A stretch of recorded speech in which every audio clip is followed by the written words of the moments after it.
សួស្តីអ្នកទាំងអស់គ្នាថ្ងៃនេះខ្ញុំមានសាច់រឿងខ្មោចដែលគួរឲ្យខ្លាចមួយលើកយកមកធ្វើការបកស្រាយជូនអ្នកទាំងអស់គ្នាសន្តាប់ដោយសាររឿងមួយនេះគឺជាសាច់រឿងរបស់បរិសម្នាក់ដែលជាជនជាតិខ្មែររបស់យើងដែលគាត់មានឈ្មោះថាលោកពូសានហើយរឿងរ៉ាវមួយនេះគឺត្រូវបានកាត់ឡើងចំពោះគាត់តាំងពីពេលដែលគាត់នៅវ័យកំឡោះអាយុប្រមាណជាង23ឆ្នាំមកម្លេះហើយវាត្រូវបានកាត់ឡើងនៅក្នុងអំឡុងឆ្នាំ2005-2006ការពិតទៅសាច់រឿងមួយនេះគឺមិនមែនកើតតែចំពោះលោកពូសានតែម្នាក់ប៉ុណ្ណោះនោះទេប្រជាជនខ្មែរយើងជាច្រើនទៀតដែលរស់នៅជនបទគាត់ក៏ធ្លាប់បានជួបប្រទះជាមួយនឹងហេតុការណ៍ស្តីងជាមួយនឹងពូសានដែរប៉ុន្តែគ្រាន់តែអ្នកខ្លះក៏បានចែករំលែកអ្នកខ្លះគឺមិនបានចែករំលែកតែប៉ុណ្ណោះសូម្បីតែពេលដែលខ្ញុំនៅក្មេងនឹងខ្ញុំក៏ធ្លាប់បានឮនៅសាច់រឿងប្រភេទនេះកាលពីក្មេងផងដែរគឺចាស់ដែលនៅក្នុងភូមិរបស់ខ្ញុំនឹងគឺគាត់បាននិយាយប្រាប់អីនឹងឯងហើយសាច់រឿងគឺស្តៀងគ្នាប៉ុន្តែគ្រាន់តែខុសពីភិនភាគនៃការលងបន្លាចតែប៉ុណ្ណោះហើយសាច់រឿងគឺនិយាយអំពីការលងបន្លាចទៅលើបងប្អូនប្រជាជនខ្មែររបស់យើងនៅតាមស្រុកស្រែចំការនៅតាមស្រុកស្រែចំការគឺតែងតែមានភ្លៀងធ្លាក់នៅពេលខែរដូវវស្សាពេលនោះហើយក៏ជាពេលវេលាដែលពួកគាត់គឺត្រូវចេញទៅខាងក្រៅនៅពេលយប់ដើម្បីឆ្លោះកង្កែបឬក៏ឆ្លោះត្រីហើយនៅពេលហ្នឹងពួកគាត់ក៏ត្រូវបានជួបជាមួយនឹងការលងបន្លាចដ៏គួរឲ្យខ្លាចដូច្នេះដើម្បីចង់ដឹងថាតើខ្មោចបានធ្វើការលំបន្លាចទៅលើពូសាននៅពេលដែលគាត់ទៅឆ្លោះត្រីឆ្លោះកង្កែបនៅពេលយប់នៅតាមវាលស្រែហ្នឹងដោយរបៀបណាខ្លះសូមទស្សនាស្ដាប់នៃការបកស្រាយនៅសាច់រឿងរបស់ខ្ញុំទាំងអស់គ្នាសាច់រឿងគឺត្រូវបានផ្ដើមចេញពីបរិសម្នាក់ដែលគាត់មានឈ្មោះថាពូសានសាច់រឿងមួយនេះផងដែរគឺកើតឡើងតាំងពីពេលដែលពូសានគាត់នៅវ័យកំឡោះមកម្លេះបន្ទាប់ពីពូសានគាត់បញ្ចប់ការសិក្សារបស់គាត់ក៏បានបន្តឡើងមករៀននៅសាកលវិទ្យាល័យនៅឯទីក្រុងភ្នំពេញហើយគាត់ក៏ឆ្លៀតរៀនបណ្ដើរនិងធ្វើការបណ្ដើរហើយបន្ទាប់ពីគាត់សម្រាប់ពីការសិក្សារបស់គាត់ក៏បានវិលត្រឡប់ទៅលេងនៅឯស្រុកស្រែចំការដែលត្រូវជាស្រុកកំណើតរបស់គាត់វិញនៅពេលនោះគឺត្រូវជាពេលវេលាខែវស្សាល្មមចឹងហើយបានជាគាត់ត្រឡប់ទៅវិញគឺដើម្បីជួយកិច្ចការងារឪពុកម្ដាយរបស់គាត់ខ្លះដើម្បីសម្រាលបន្ទុកដល់ពួកគាត់ព្រោះអីពួកគាត់ក៏រៀងចាស់ទៅហើយដែរហេតុនេះហើយបានជាគាត់ត្រូវវិលត្រឡប់ទៅកាន់ស្រុកកំណើតរបស់គាត់វិញដើម្បីទៅលេងហើយក៏ដើម្បីទៅជួយកិច្ចការងារមួយចំនួនរបស់ឪពុកម្ដាយរបស់គាត់ផងដែរដោយសារតែនៅភ្នំពេញនឹងការងាររបស់គាត់គឺគ្រាន់តែជាការងារក្រៅម៉ោងតែប៉ុណ្ណោះដូច្នេះគាត់អាចដាក់ពាក្យសម្រាប់មួយរយៈបានបន្ទាប់ពីសាលារបស់គាត់ក៏ដល់ពេលវេលាដែលត្រូវសម្រាប់ដូចគ្នាអញ្ចឹងហើយបានជាគាត់មិនចង់ចំណាយពេលនៅឯទីក្រុងលេងអត់ប្រយោជន៍នោះទេគាត់សុខចិត្តវិលត្រឡប់មកផ្ទះវិញគ្រាន់តែបានជួយការងារឪពុកម្ដាយរបស់គាត់ផងដែរហើយនៅពេលដែលគាត់ត្រឡប់មកដល់ផ្ទះវិញនឹងពី3ថ្ងៃដំបូងដូចជាមិនសូវជាមានភ្លៀងខ្លាំងអីនោះទេប៉ុន្តែនៅពេលដែលគាត់មកសម្រាប់បាន4ថ្ងៃគឺជាថ្ងៃទី4ហ្នឹងចាប់ផ្ដើមភ្លៀងធ្លាក់តាំងពីព្រឹកមកម្លេះហើយពេលព្រឹកហ្នឹងគឺភ្លៀងរៀងខ្លាំងដែរប៉ុន្តែរហូតដល់មកដល់ពេលថ្ងៃវាចាប់ផ្ដើមអន់ថយម្ដងបន្តិចរហូតធ្វើឲ្យវាហ្នឹងក៏คล้ายទៅជារលឹមវិញ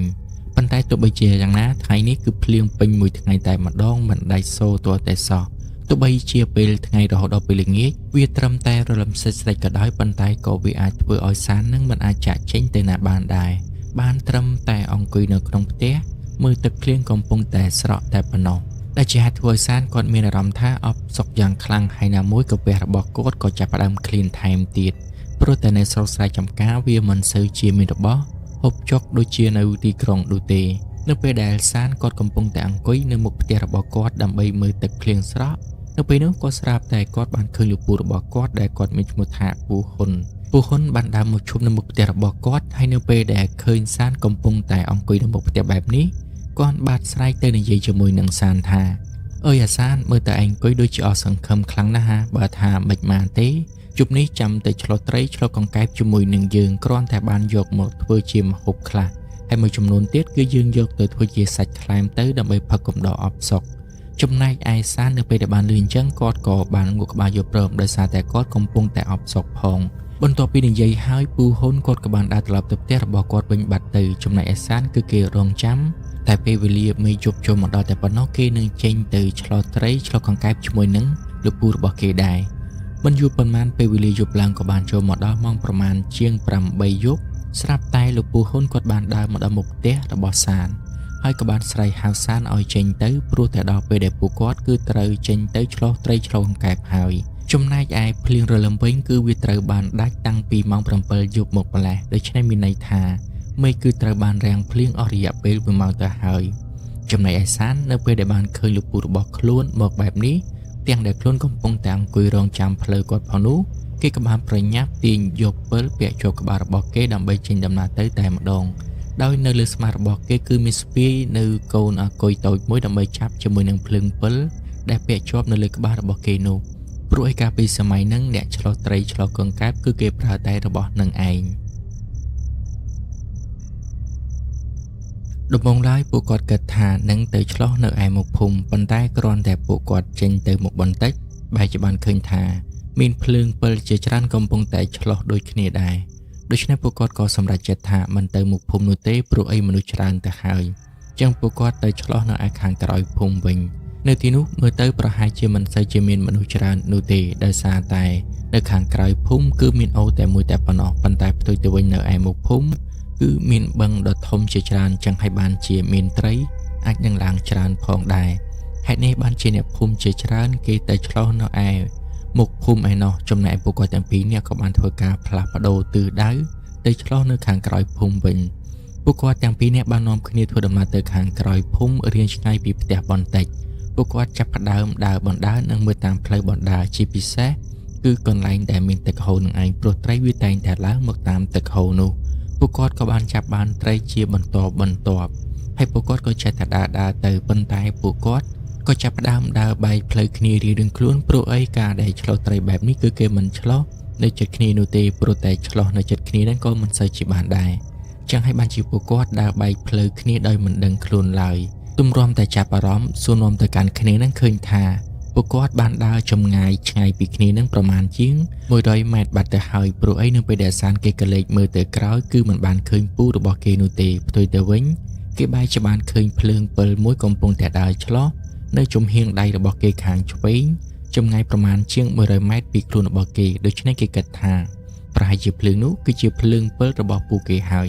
ចឹងគេក៏មិនបានខ្វល់ច្រើនដែរព្រោះអីគេក៏ដឹងដែរថាការដើរឆ្លោះបែបនេះគឺគេមិនដើរចិត្តគ្នានោះទេគឺត្រូវតែដើរបែកគ្នាអញ្ចឹងឯងដូច្នេះពួកគាត់ក៏បានដើរទៅឆ្លោះរៀងៗខ្លួនចំណែកឯសានណាវិញគាត់កំពុងតែដើរនៅតាមភ្លឺស្រែព្រោះតែភ្លឺស្រែហ្នឹងវាក៏មានត្រីឡើងមកខាងលើជាពិសេសត្រីក្រាញ់និងត្រីអណ្ដែងតែម្ដងវាសម្បូរខ្លាំងមែនទែននៅពេលដែលមានភ្លៀងធ្លាក់នៅពេលដែលគាត់ដើរទៅត្រីខ្លះគឺវានៅតាមដបស្មៅហើយត្រីខ្លះវិញគឺវាកំពុងតែវានៅលើភ្លឺស្រែតែម្ដងហើយនេះធ្វើឲ្យសានគាត់បានរកបានត្រីមួយចំនួនដាក់ចូលទៅក្នុងទ្រុងរបស់គាត់ហើយមិនមែនមានត្រឹមតែត្រីនោះទេគឺមានថែមទាំងក្តាមផងដែរប៉ុន្តែគាត់ក៏បានជួបប្រទះជាមួយនឹងកង្កែបមួយប៉ុន្តែគ្រាន់តែវាលំបាកបន្តិចនៅក្នុងការចាប់កង្កែបទម្រាំតែគាត់ដើរចូលទៅចិត្តវានឹងគឺវាបានលោតចូលទៅក្នុងទឹកស្រែបាត់ទៅហើយដូច្នេះគាត់គឺត្រូវតែមានការប្រុងប្រយ័ត្ននៅពេលដែលគាត់បានជួបកង្កែបលើកក្រោយព្រោះថាកង្កែបវាអាចនឹងត្រូវប៉ាន់ជាងសម្រាប់អ្នកខ្លែមព្រោះអីនៅពេលដែលគេយកវាទៅបំពងនឹងគឺថាឆ្ងាញ់ជាងត្រីទៅទៀតចឹងហើយបានជាសានគាត់ចង់បានកង្កែបច្រើនជាងត្រីប៉ុន្តែយ៉ាងណាគាត់បែរជារកបានត្រីច្រើនជាងកង្កែបទៅវិញគឺដោយសារតែគាត់ចាប់វាមិនសូវបានមិនមែនថាគាត់មិនបានជួបវានោះទេប៉ុន្តែគ្រាន់តែពេលដែលគាត់ដើរទៅដល់ហ្នឹងគឺវាលឺចូលទៅក្នុងទឹកបាតស្ទើរតែអស់គឺមានតែមួយតែប៉ុណ្ណោះដែលគាត់បញ្ចាំងចំភ្នែករបស់វាធ្វើឲ្យវាងងឹតមើលមិនឃើញទើបគាត់ចាប់បានងាយស្រួលប៉ុន្តែបើសិនជាគាត់រវល់តែងាកភ្លើងពិលតែបន្តិចនោះវានឹងដឹងខ្លួនហើយវានឹងលូតកិច្ចខ្លួនបាត់ភ្លាមដែលជាហេតុធ្វើឲ្យសានគាត់ពិបាកនៅក្នុងការតាមចាប់វាប៉ុន្តែដោយសារតែភ្លៀងទើបតែនឹងចប់ថ្មីហើយនៅខាងក្រៅភូមិហ្នឹងក៏មិនសូវជាមានអ្នកមកឆ្លោះថែមទៀតនៅពេលដែលគាត់ក្លែកមើលទៅគឺមានតែមួយតែប៉ុណ្ណោះហើយគឺឆ្ងាយពីគ្នាអញ្ចឹងហើយបានជាគាត់ចាប់បានត្រីមួយចំនួនដែលតាមផ្លូវដែលគាត់កំពុងតែដើរនោះសានរវល់តែតាមចាប់ត្រីជាហោហែនៅពេលនេះគាត់មិនដឹងថាតើគាត់បានដើរដល់ណាបាត់ទៅហើយនោះទេគាត់មិនបានចាប់អារម្មណ៍ឡើយគឺគិតតែពីដើររើសត្រីដែលគាត់បានឃើញនៅតាមផ្លូវតែប៉ុណ្ណោះប៉ុន្តែនៅពេលដែលគាត់ដើរបានយូរប៉ុន្មានគាត់ក៏បានងាកមើលមកខាងក្រោយវិញព្រោះតែគាត់មានអារម្មណ៍ថាដូចជាស្ងាត់ទៅប៉ុន្តែនៅពេលដែលងាកមើលមកក្រោយក៏ស្រាប់តែបាត់ភ្លើងពិលរបស់ពូគាត់បាត់តែម្ដងមិនដឹងថាពូរបស់គាត់ដើរដល់ណាហើយគាត់ដើរដល់ណានោះទេបានជាបាត់មើលលែងឃើញគ្នាបែបនេះដល់តែពេលឃើញអញ្ចឹងគាត់ក៏សម្រេចចិត្តថានឹងត្រឡប់មកក្រោយវិញព្រោះអីគាត់មិនចង់ទៅឆ្ងាយតទៀតនោះទេលុះពេលដែលគាត់ដើរបកមកក្រោយវិញបានត្រឹមប្រមាណជាង10ម៉ែត្រតែប៉ុណ្ណោះស្រាប់តែគាត់បញ្ចាំងពិលទៅបែរជាបានឃើញមានភ្នែកមួយគូគឺ គឺនៅនឹងលើភ្លឺស្រែតែម្ដងនៅពេលដែលឃើញបែបនេះធ្វើឲ្យគាត់គិតថាគ្មានអ្វីក្រៅតែពីភ្នែករបស់កង្កែបនោះទេណាមួយបើតាមគាត់មើលទៅភ្នែករបស់វាគឺធំថែមទៀតដូច្នេះច្បាស់ជាកង្កែបអូកធំជាមិនខានបើសិនជាគាត់ចាប់វាបានច្បាស់ជាគ្រប់ទឹកហើយដូច្នេះគាត់ព្យាយាមបញ្ចាំងភ្លើងចំភ្នែករបស់វាដោយមិនឲ្យងាកសូម្បីតែបន្តិចហើយគាត់ព្យាយាមលបចូលទៅជិតវាតិចដើម្បីកុំឲ្យវាដឹងខ្លួនបើគិតពីចម្ងាយពីគាត់ទៅវាវិញគឺប្រមាណត្រឹមតែ10ម៉ែត្រតែប៉ុណ្ណោះចង់ឲ្យបានជាគាត់ព្យាយាមរក្សាភាពស្ងៀមស្ងាត់ដោយធ្វើដំណើរលបចូលទៅកាន់វាគាត់គឺតាំងចិត្តថានឹងមិនឲ្យវារួចខ្លួនជាដាច់ខាតនៅលើកនេះនៅពេលដែលសានគាត់ចូលទៅដល់ចិត្តរៀបតែនឹងចាប់វាបានទៅហើយប៉ុន្តែពេលនោះជើងរបស់គាត់បែរជាន់ប៉ះចំជំហុកមួយហេតុធ្វើឲ្យគាត់កលាច់ជើងធ្វើឲ្យកង្កែបនោះផ្អើលវាក៏បានព្យាយាមលុតគេចខ្លួនចំណែកឯសានវិញគាត់ពិតជាខឹងខ្លាំងមែនតែនបែរជាមកជាន់ប៉ះចំពេលនេះទៅវិញប៉ុន្តែយ៉ាងណាក៏ដោយគាត់ក៏នៅតែព្យាយាមតាមកង្កែបនោះដោយមិនឲ្យវារួចខ្លួនឡើយដោយសារតែគាត់បានឃើញហើយថាកង្កែបនោះគឺមានទំហំធំខ្លាំងមែនតែនវាគឺជាប្រភេទពូជកង្កែបអូកនឹងឯងចឹងហើយបានជាវាមានទំហំធំបែបនេះហើយគាត់ក៏ចេះតែព្យាយាមតាមវានៅពេលដែលវាលោតបាន 4-5 ដងវាក៏បានឈប់វាគិតថាប្រហែលជាលែងមានគ្រោះថ្នាក់ទៀតហើយប៉ុន្តែផ្ទុយទៅវិញសានគាត់បានបញ្ចាំងពិលទៅភ្លើងចំភ្នែកមួយគូរបស់វាដូច្នេះគាត់ក៏បានប្រញាប់រត់សម្ដៅទៅកាន់កន្លែងដែលវាកំពុងតែនៅនោះហើយលើកនេះគាត់នឹងព្យាយាមឲ្យមានកំហុសដោយការពេលលើកមុនទៀតនោះទេប៉ុន្តែនៅពេលដែលគាត់កំពុងតែដើរចូលទៅចិត្តម្ដងបន្តិចចំណែកឯភ្លើងពិលគឺចាំងចំភ្នែករបស់វាដោយមិនមានរេសំបីតែបន្តិចប៉ុន្តែពេលនោះសុកស្រាប់តែគាត់បែរជាមានអារម្មណ៍ថាព្រឺសម្បុរខ្ញារបស់គាត់ក៏ចាប់ផ្ដើមឡើងបាសពេញខ្លួនតែម្ដងដែលជាហេតុធ្វើឲ្យគាត់ឈប់បន្តិចសិនព្រោះតែនឹងសុកហេតុវាបានជាគាត់មានអារម្មណ៍បែបនេះទៅវិញអីបើតាមគាត់ឮចាស់និយាយគឺគេនិយាយថាបើសិនជាមានពពួកអមនុស្សនៅក្បែរខ្លួនរបស់យើងនោះញាណរបស់យើងវានឹងឲ្យសញ្ញាដល់យើងដូចជាមានអាការៈផ្សេងគ្នាអ្នកខ្លះមានអារម្មណ៍ថាព្រឺក្បាលអ្នកខ្លះមានអារម្មណ៍ថាព្រឺសម្បុរគិញគក់ឬក៏បាសរោមអីនឹងឯងនិយាយទៅគឺអារម្មណ៍នេះប្លែកខ្លាំងធ្វើឲ្យយើងនឹងគឺចាប់អារម្មណ៍ដឹងប៉ុន្តែគ្រាន់តែយើងមិនដឹងថាតើមានអ្វីនៅក្បែរខ្លួនរបស់យើងតែប៉ុណ្ណោះចំណែកឯសានវិញនៅពេលដែលគាត់នឹកឃើញដល់រឿងនេះក៏មានអារម្មណ៍ដូចជាមិនស្រួលដែរចិត្តរបស់គាត់ចង់ងាកមើលស្ដាំមើលឆ្វេងបន្តិចប៉ុន្តែគាត់ខ្លាចថាបើសិនជាគាត់ងាកមុខចេញពីវាប្រហែលជាវានឹងច្បាស់ជាលួចទៅបាត់ទៀតជាមិនខានចឹងហើយទោះបីជាគាត់កំពុងតែមានអារម្មណ៍ថាព្រឺសម្បុរនិងស្រាវឆ្អឹងខ្នងនៅពីខាងក្រោយក៏ដោយក៏គាត់មិនហ៊ានងាកមុខចេញពីកង្កែបនោះដែរដោយសារតែភ្លើងពិលគឺភ្ជាប់នៅក្បាលរបស់គាត់បើសិនជាគាត់ហ៊ានតែងាកមុខចេញបន្តិចភ្លើងពិលវាក៏នឹងងាកចេញដែរហើយកង្កែបមួយនោះនៅពេលដែលវាមិនបានចាំងភ្នែកជាមួយនឹងភ្លើងនឹងធ្វើឲ្យវាលុតគេចខ្លួនបាត់ភ្លាមតែម្ដងចឹងហើយបានជាសានគាត់សុកចិត្តមិនហ៊ានងាកចេញនោះទេទោះបីជាពេលនេះគាត់មានអារម្មណ៍ថាមិនសូវស្រួលយ៉ាងណាក៏ដោយគាត់ក៏នៅតែបន្តដំណើរលបចូលទៅចិត្តកង្កែបមួយនោះដើម្បីចាប់វាឲ្យទាល់តែបានហើយនៅពេលដែលសានគាត់លបចូលទៅក្បែរវាកាន់តែចិត្តទៅពេលគាត់មានអារម្មណ៍ថាបុកពោះភ័យផងអផងយ៉ាងមិនដឹងនោះទេប៉ុន្តែគាត់ក៏នៅតែព្យាយាមតាំងស្មារតីរបស់គាត់ដើម្បីធ្វើយ៉ាងណាចូលទៅចិត្តវាកាន់តែជិតនិងសង្គ្រប់វាយកតែម្ដងពេលដែលគាត់កំពុងតែឈានជើងចូលទៅចិត្តវាគឺខ្វះតែ3ជំហានទៀតតែប៉ុណ្ណោះគាត់បានលើកជើងរបស់គាត់មួយជំហានទៀតដោយមានការប្រុងប្រយ័ត្នជាទីបំផុតពេលដែលសានកំពុងតែលើកជើងបំរុងនឹងឈានជើងទៅមុខស្រាប់តែមានដៃមួយបានមកទះស្មារបស់គាត់លើសូរផាច់ពេលនោះគាត់ភ្ញាក់ព្រឹសតែម្ដងព្រោះតែគាត់កំពុងតែភ័យស្រាប់ផងបែរជាមានអ្នកមកទះស្មាពីក្រោយអញ្ចឹងដែលជាហេតុធ្វើឲ្យកង្កែបនោះវាផ្អើលក៏បានលុតគេចខ្លួនបាត់ម្ដងទៀតឃើញបែបនេះធ្វើឲ្យគាត់ខឹងខ្លាំងមែនទែនហេតុអ្វីបានជាមកទះស្មានៅពេលដែលគាត់កំពុងតែព្យាយាមលើបចាប់កង្កែបបែបនេះដែលគាត់គិតថាប្រហែលជាលោកពូរបស់គាត់នឹងឯងគាត់បានស្ដីឲ្យលោកពូរបស់គាត់ថាហេតុអ្វីបានជាពូមកទះស្មាខ្ញុំអញ្ចឹងវាធ្វើឲ្យកង្កែបអូបនោះគឺវាបានរត់គេចខ្លួនបាត់ទៅហើយនិយាយស្ដីឲ្យបណ្ដាគាត់ងាកមើលទៅក្រោយបណ្ដាប៉ុន្តែគាត់ក៏ភ្ញាក់ព្រឹតម្ដងទៀតព្រោះតែនៅពីក្រោយខ្នងរបស់គាត់ដូចជាមិនមានមនុស្សនោះទេដល់ទៅពេលអញ្ចឹងគាត់ចាប់ផ្ដើមងាកមើលជុំវិញខ្លួនរបស់គាត់ភ្លាមព្រោះឯអំបញ្ញមិញគឺពិតជាមានមនុស្សទះស្មារបស់គាត់ច្បាស់ណាស់រហូតធ្វើឲ្យគាត់ភ្ញាក់ថែមទៀតគាត់ថែមទាំងបានគិតថាគឺជាលោកពូរបស់គាត់ថែមទៀតប៉ុន្តែហេតុអ្វីបានជានៅពេលដែលគាត់ងាកទៅវិញបែរជាមិនបានឃើញអ្វីទាំងអស់មិនអស់ចិត្តគាត់ក៏បានស្រែកសួរទៅកាន់លោកពូរបស់គាត់ថា តើពូមែនទេហើយពូនៅកន្លែងណាបានជាមកលេងជាមួយនឹងខ្ញុំនឹងលាក់ខ្លួនបែបនេះឆាប់ចេញមកជួយតាមចាប់កង្កែបជាមួយនឹងគ្នាព្រោះតាកង្កែបនោះធំដល់ហើយបើសិនជាបានវាវិញគឺមួយនឹងដឹងតែគ្របតែម្ដងហើយទោះបីជាគាត់ព្យាយាមនិយាយបែបនេះក៏ដោយក៏ហាក់ដូចជាមិនបានលើសំឡេងអ្វីឆ្លើយតបជាមួយនឹងគាត់ដែរគាត់បានព្យាយាមមើលជុំវិញនឹងម្ដងហើយម្ដងទៀតប៉ុន្តែក៏នៅតែមិនបានឃើញអ្វីទាំងអស់សូម្បីតែអ្នកឆ្លងកង្កែបដូចគ្នានឹងក៏មិនបានឃើញដែរតែពេលអញ្ចឹងធ្វើឲ្យសានចាប់ផ្ដើមមានអារម្មណ៍ថាមើលទៅនៅទីនេះដូចជាមិនសូវស្រួលទាល់តែសោះនៅពេលដែលគាត់រៀបនឹងដើរចេញបកក្រោយទៅវិញទៅហើយប៉ុន្តែពេលនោះគាត់បែរជាបានឃើញនៅភ្នែករបស់កង្កែបនោះដែលចាំងជាមួយនឹងភ្លើងពិលរបស់គាត់គឺវានៅមិនទាន់ផ្អើលទៅណាឆ្ងាយនោះទេវានៅប្រមាណត្រឹមតែ10ម៉ែត្រពីគាត់តែប៉ុណ្ណោះដល់ទៅពេលឃើញចឹងគាត់ក៏បានសម្រេចចិត្តថានឹងតាមចាប់វាម្ដងទៀតហើយអ្វីដែលបានកាត់ឡើងបាញ់មិញប្រហែលវាគ្រាន់តែជាអារម្មណ៍នៃការស្រមើស្រមៃរបស់គាត់តែប៉ុណ្ណោះបន្ទាប់មកគាត់ក៏បានប្រញាប់ប្រញាល់ធ្វើដំណើរចូលទៅកាន់ចិត្តកង្កែបនោះឲ្យកាន់តែចិត្តទៅដំបូងឡើយគាត់រត់រៀងលឿនដែរប៉ុន្តែនៅពេលដែលសល់ប្រមាណត្រឹមតែ3ទៅ4ម៉ែត្រហ្នឹងគាត់ក៏បន្ថយល្បឿនវិញនិងធ្វើដំណើរលើបព្រោះតែខ្លាចថាអាចនឹងធ្វើឲ្យវាផ្អើលម្ដងទៀត